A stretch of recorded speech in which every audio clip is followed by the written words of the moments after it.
नमस्कार, मैं डॉक्टर रजनीश कुमार आप सभी का एक बार फिर से हार्दिक स्वागत करता हूँ। आज हम सीयूईटी पीजी हिंदी प्रवेश परीक्षा के दृष्टिकोण से कुछ महत्वपूर्ण बिंदुओं पर चर्चा करेंगे, ताकि जो भी विद्यार्थी इस समय तैयारी में लगे हुए हैं या फिर आगे तैयारी करने की सोच रहे हैं, उनको एक गाइडेंस मिलेगा, एक मार्गदर्शन मिलेगा।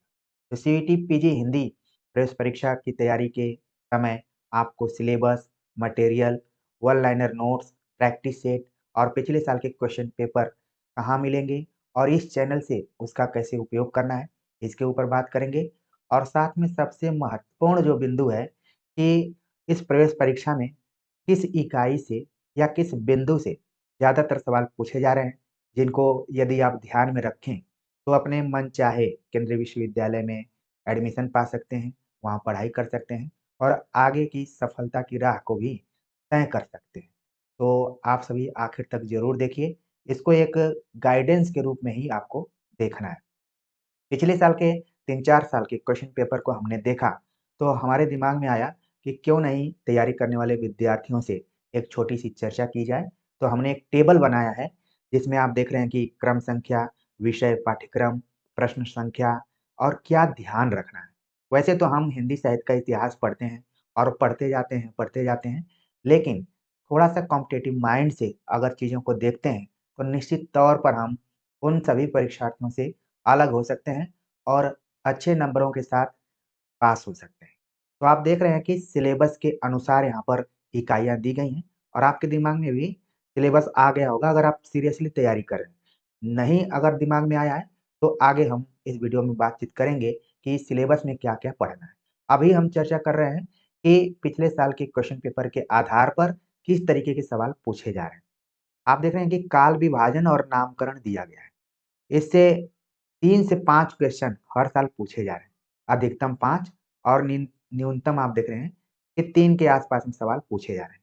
सवालों का जो केंद्र बिंदु है, वो है ग्रियर्सन, मिश्र बंधु, आचार्य रामचंद्र शुक्ल, गणपति चंद्र गुप्त, राम कुमार वर्मा, रामस्वरूप चतुर्वेदी, बच्चन सिंह और सुमन राजे।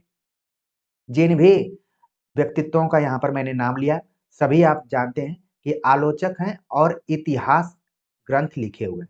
हिंदी साहित्य का इतिहास इन सभी का है और कहीं न कहीं इन इतिहासकारों ने अपने इतिहास में काल विभाजन को लेकर और नामकरण को लेकर विचार-विमर्श किया है और यहीं से सीधे-सीधे सवाल पूछे जा रहे हैं। जैसा कि आप जानते हैं कि सबसे पहले काल विभाजन किया ग्रियर्सन और इसके बाद आगे के जितने भी इतिहासकार रहे, सभी काल विभाजन पर ध्यान देना शुरू किए, कम-ज़्यादा इधर-उधर अपना समय को निर्धारित किए।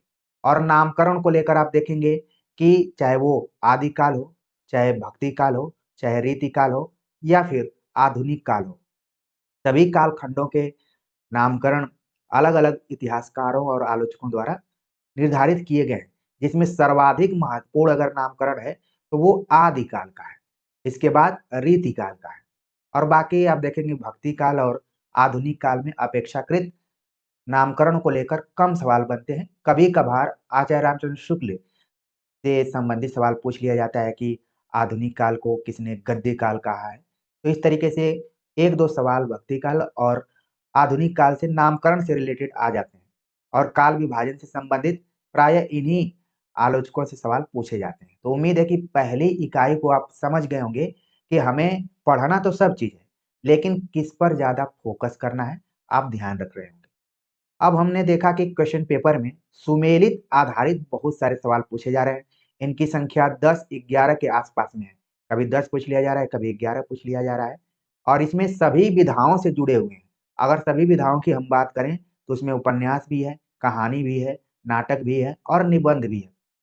साथ में आलोचना एवं अन्य गद्य विधाओं से सवाल पूछे जा रहे हैं।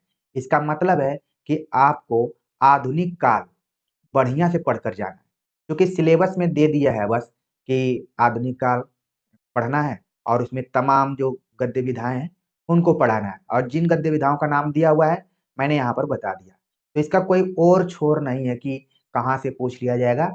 इसका मतलब है कि आपको हिंदी साहित्य का इतिहास रामचंद्र शुक्ल का और हिंदी साहित्य का सरल इतिहास विश्वनाथ त्रिपाठी का और हिंदी साहित्य का इतिहास नगेंद्र का, इसमें से कोई एक अच्छे से इतिहास आपको पढ़ना पड़ेगा। उम्मीद है कि आप ज़्यादा नहीं पढ़ पाएँगे तो हिंदी साहित्य का सरल इतिहास आप ज़रूर एक बार पढ़ कर जाइए, जिससे कि आपका बेस तैयार रहेगा और प्रश्न के मुताबिक आप सही उत्तर तक पहुँच पाएँगे। आगे पंक्तियाँ और कथनों पर आधारित भी सवाल पूछे गए। इनकी संख्या 3 से 5 है, यानी मैक्सिमम 5 क्वेश्चन पूछ लिए गए हैं। किसी कवि की पंक्तियाँ पूछ ली गई हैं या फिर आलोचकों के कथन पूछ लिए गए हैं कि किसके संदर्भ में क्या है। और ये सभी प्रश्न सभी विधाओं से रिलेटेड है। ठीक है, उपन्यास के संदर्भ में किसी का कथन आ गया, कविता के संदर्भ में आ गया, कहानी, नाटक, निबंध, आलोचना, अन्य गद्य विधाओं में इसी से रिलेटेड पंक्तियाँ आ जा रही हैं, कथन आ जा रहे हैं। तो इसको आप जो मेन ग्रंथ हैं, खास तौर से आपको कैसे पता चलेगा कि मेन ग्रंथ कौन से हैं? तो यूजीसी नेट के पाठ्यक्रम में जो यूनिट 6 से लेकर 10 तक में टेक्स्ट लगे हुए हैं, उनको ज़रूर देखिए, क्योंकि इस बार आप ये देख लेंगे एक नज़र, तो आगे आपको इसी परीक्षा की तैयारी करनी है। लेकिन देखा जाए तो आपको मोटे तौर पर पता चल जाएगा कि कम से कम गोदान को तो देख कर जाइए, मैलांचल को देख कर जाइए, बाणभट्ट की आत्मकथा को देख कर जाइए, ठीक है? रचनाकारों में प्रेमचंद को देख कर जाइए। तो इस तरीके से अनुमान लगा सकते हैं, जैसा कि मैंने आपको संकेत दिया। हो सकता है कि कुछ विद्यार्थियों के मन में आए कि सर अभी तो यूजीसी नेट की तैयारी हमें करना ही नहीं है, तो उधर का क्यों बता रहे हैं? लेकिन मैंने केवल कहा है कि एक नज़र आपको सिलेबस देखना है, ताकि आपको पता चल जाए कि किन-किन केवल सिलेबस भी देख लेंगे तो बहुत सारे क्वेश्चन आपके तैयार हो जाएँगे। अंदर तक नहीं जाना है कि कौन किसका पात्र है, कौन संवाद योजना है, ये सब नहीं। बस सिलेबस को देखिए और उस सिलेबस में लगे हुए रचनाकारों को, विधाओं को अच्छे से समझ लीजिए कि कौन किस विधा के अंतर्गत है, कौन किसका रचनाकार है, कब किसका प्रकाशन हुआ है। तो आपको काफ़ी सहूलियत मिलेगी। इस चैनल पर भी सारी चीज़ें उपलब्ध हैं, आप देख सकते हैं। कथन और कारण, ये बड़ा डिफ़िकल्ट तरीके का अगर मैं कहूँ कि पीजी एंट्रेंस लेवल का तो ये कठिन एक तरीके से कहा जा सकता है और यहीं से कट ऑफ निर्धारित हो सकती है। इसके लिए आपको कोई वन लाइनर किताब नहीं बल्कि अगर आप ठीक से हिंदी साहित्य का इतिहास या फिर अलग-अलग जो प्रमुख रचनाएँ हैं, उनको पढ़े रहेंगे और रचनाकारों के बारे में अच्छे से आपको जानकारी रहेगी सब्जेक्टिव तौर पर, तभी आप कथन और कारण के आधार पर सवाल का जवाब दे देंगे। और इनकी संख्या कम नहीं है बल्कि आप देख रहे हैं कि 10 से अधिक क्वेश्चन पूछे जा रहे हैं। और जो महत्वपूर्ण है, ज़्यादा महत्वपूर्ण है, उनको मैंने रेड कलर से यहाँ पर इंडिकेट किया हुआ है ताकि आप ज़रूर देखिए। इसको सुमेलित वाला तो आप आराम से कर देंगे, लेकिन कथन और कारण जब आप एक-दूसरे को कोरिलेट करेंगे तभी आप इसका सही जवाब दे पाएँगे। तो इससे भी खूब सवाल पूछे जा रहे हैं। आप पिछले साल के क्वेश्चन पेपर को देखेंगे और हमने कुछ सॉल्व भी करवाया है और 2024 का भी जल्दी ही मैं लेकर आऊँगा भी। आगे है रचनाएँ, प्रकाशन और क्रम पर आधारित भी सवाल पूछे जा रहे हैं और सभी विधाओं से। इनकी संख्या भी लगभग 10 के आस-पास में है। तो रचनाओं का क्रम, प्रकाशन वर्ष और कौन-कौन रचनाकार हैं। सिलेबस के अनुसार आप अपने यूजी, पीजी में जो कुछ पढ़े हैं, उसको भी एक बार रिवीजन कीजिए और बाकी यूजीसी नेट के सिलेबस को ज़रूर एक बार देखिए। बहुत आपको फ़ायदा होने वाला है और यूजीसी नेट का देख ले रहे हैं, तो जो विद्यार्थी डीयू से बीए कर रहे हैं, वो अपना डीयू का सिलेबस देख लें। जो बीएचयू का से बीए कर रहे हो, बीएचयू के सिलेबस को देख लें। सिलेबस लगभग किसी भी विश्वविद्यालय का हो, तो कुछ न कुछ चीज़ें कॉमन होती हैं और कॉमन सवाल ही पूछे जाते हैं और उसी में जो ध्यान नहीं देता है, वो पीछे हो जाता है, जो ध्यान दे देता है, मेरे तरह शिक्षकों की बातों को मानता है, तो वो निश्चित तौर पर इस परीक्षा में आगे बढ़ जाता है। आगे हिंदी व्याकरण काफ़ी रोल निभा रहा है, इससे भी 10 से अधिक क्वेश्चन पूछे जा रहे हैं और ज़्यादातर आपको हिंदी व्याकरण में किन बिंदुओं पर ध्यान में रखना है, आपको संधि पढ़ना है, समास पढ़ना है, काल पढ़ना है, वाक्य विन्यास पढ़ना है। इन सभी पर हमने काफ़ी अच्छे से वन लाइनर नोट्स बनाया हुआ है और इसके बारे में बतलाया भी हुआ है। तो मैं डिस्क्रिप्शन बॉक्स में इसका लिंक दे दूँगा, वहाँ पर आप जाकर देख सकते हैं। हिंदी व्याकरण पूरा नहीं पढ़ना है। आप संधि छोटी कक्षाओं में पढ़े होंगे, समास भी पढ़े होंगे, काल और वाक्य विन्यास भी पढ़े होंगे। थोड़ा-सा इसका लेवल हल्का-सा हाई रहता है, लेकिन मैंने पहले ही आपको बतलाया था कि हिंदी व्याकरण जो है, वो फ़ॉर्मूला पर आधारित होता है, सूत्रों पर आधारित होता है। तो कैसे भी घुमाकर सवाल पूछा जाएगा, आप कर लेंगे। तो इसको फ़ोकस करना है।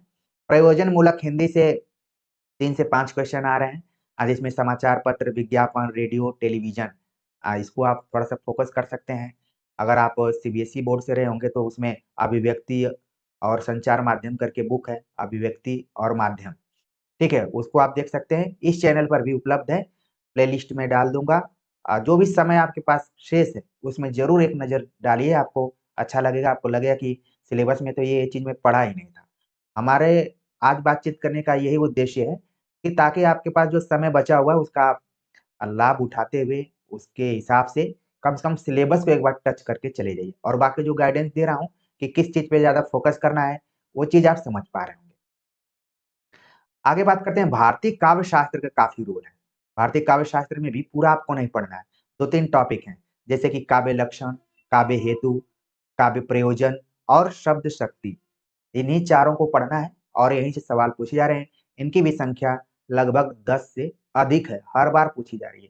तो आप देख रहे हैं कि आपके कट ऑफ को सुमेलित वाले निर्धारित करेंगे, कथन और कारण वाले निर्धारित करेंगे, हिंदी व्याकरण निर्धारित करेगा और भारतीय काव्य शास्त्र भी निर्धारित कर सकता है। तभी आप देश के अच्छे केंद्रीय विश्वविद्यालय में एडमिशन ले सकते हैं और उसका लाभ अपने आगे की एकेडमिक पढ़ाई में उठा सकते हैं। तो ये तो हो गया कि कहाँ से सवाल पूछे जा रहे हैं और किस पे हमें ध्यान रखना है। उम्मीद है कि ये जानकारी और ये विश्लेषण आपको अच्छा लगा होगा। आगे हम चर्चा करते हैं मोटे तौर पर कि सिलेबस में क्या-क्या पढ़ना है। अगर हम सिलेबस की बात करें तो कुल आपको 75 प्रश्न पूछे जाएँगे, ठीक है? पहले ये प्रश्नों की संख्या 100 हुआ करती थी, लेकिन पिछले साल से इसकी संख्या कम कर दी गई है, 75 क्वेश्चन रहेंगे, उसी में से आपको बेहतर परफॉर्मेंस करना है। तो जैसा कि मैंने उस टेबल में बतलाया था कि हिंदी साहित्य का काल विभाजन और नामकरण बिल्कुल आपको क्लियर कर लेना है। लिखा गया कि हिंदी साहित्य का इतिहास आदिकाल से आधुनिक काल तक। तो देखा जाए तो ये पूरा एकदम समुद्र है। कहाँ से आपको क्या छोड़ना है, क्या नहीं छोड़ना है, इसको लेकर आप कन्फर्म नहीं कर सकते।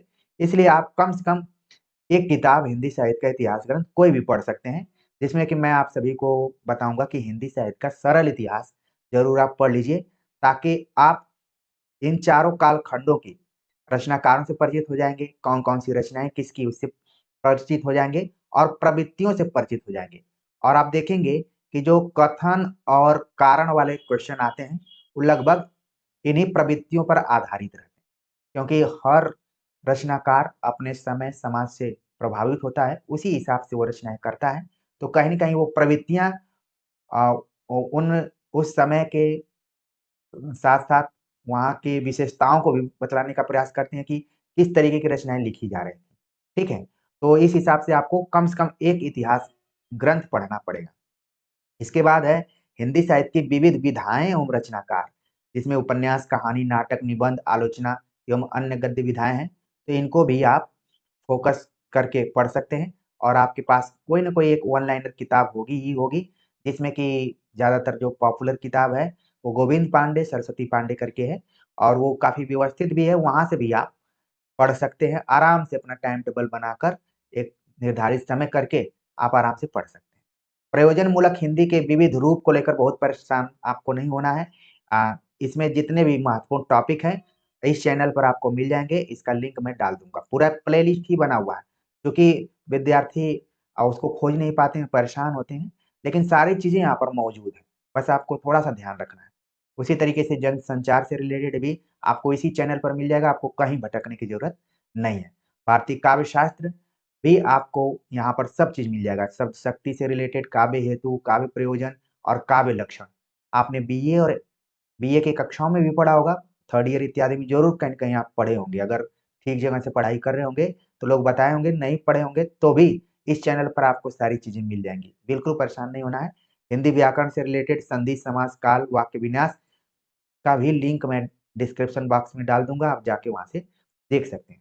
बाकी अगर आपके मन में और कोई सवाल हो या फिर कोई और आप अपने मन की बात लिखना चाहते हैं, तो आप कमेंट कर सकते हैं, उसके मुताबिक मैं चर्चा करूँगा। लेकिन आप सभी से मैं एक निवेदन यही करूँगा कि जो भी लिंक्स मैं नीचे डालूँगा डिस्क्रिप्शन बॉक्स में, वहाँ से निश्चित तौर पर आप लाभ उठाएँगे और उसको आपको देखना है। हो सकता है कि अगर आप नहीं देखेंगे, तो कुछ अंकों से आप पीछे भी हो सकते हैं और देखेंगे तो निश्चित तौर पर आपको कोई न कोई लाभ मिलेगा और आपको लगेगा कि हाँ, ये सारी चीज़ तो मैंने देखा नहीं था, यहाँ पर एक बार में सब चीज़ मिल गया है। बहुत सारे विद्यार्थी पिछली बार सफल भी हुए थे और अगर आप उसी तरीके से अध्ययन करेंगे, तो निश्चित तौर पर सफलता मिलेगी और हम इसीलिए तो आपके साथ बने हुए हैं। तो प्रिय विद्यार्थियों, खासतौर से सीईटी, पीजी हिंदी के विद्यार्थियों से मेरा यही आग्रह रहेगा समय निकाल कर, आपके पास जो भी समय है, उसमें से आधा घंटा 45 मिनट निकाल कर, जो टॉपिक आपका कमज़ोर है, जिसके बारे में आपको लग रहा है कि ये मेरे लिए नया है, उसको ज़रूर देखिए। बाकी पुराने वालों के लिए आप रिवीज़न करते रहिए। तो मिलते हैं एक नए टॉपिक के साथ, तब तक के लिए नमस्कार।